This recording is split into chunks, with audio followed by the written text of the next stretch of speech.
ড্রেনের জল নিয়ে মারপিট দুই ভাইয়ের মধ্যে মন্তেশ্বর ব্লকের শুশুনিয়া পঞ্চায়েতের অন্তর্গত ভান্ডারপুর গ্রামে বাড়ির পাশে ড্রেনে জল যাওয়াকে কেন্দ্র করে দুই ভাইয়ের মধ্যে মারপিটের সময় ছোট ভাইয়ের মারে মাথা ফাটল দাদার।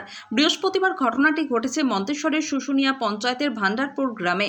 ঘটনায় আহতের পরিবারের পক্ষ থেকে মন্তেশ্বর থানায় লিখিত অভিযোগ জানানো হয়েছে। অভিযোগ, বাড়ির পাশেই যে নিকাশি নালা রয়েছে, বৃহস্পতিবার ওই নালার জল যাওয়া নিয়ে দুই ভাইয়ের মধ্যে ঝগড়া চলাকালীন ছোট ভাই বড় ভাইয়ের মাথায় লাঠি দিয়ে আঘাত করে।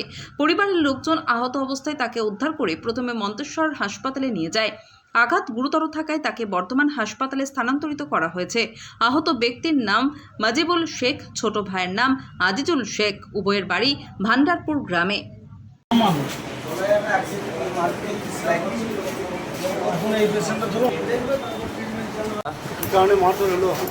ভাই হয়ে একটু জায়গা নিয়ে জল ফেলা নিয়ে কোথায় হয়েছে? ভান্ডারপুরে। কি নাম? আমার মজিবুল শেখ। আর যার সঙ্গে মারামারি হয়েছে তার নাম কি? আজিজুল শেখ। কিসে করে মারলো? এমনি ডালে করে বাবলা বা নিমের ডাল। এখন আছেন কোথায়? হ্যাঁ, এখন আছেন কোথায়? এখন মন্তেশ্বর এখন এখানেই আছে। মন্তেশ্বর হসপিটালে। হ্যাঁ বর্তমানে রেফার করেছে তো। হ্যাঁ।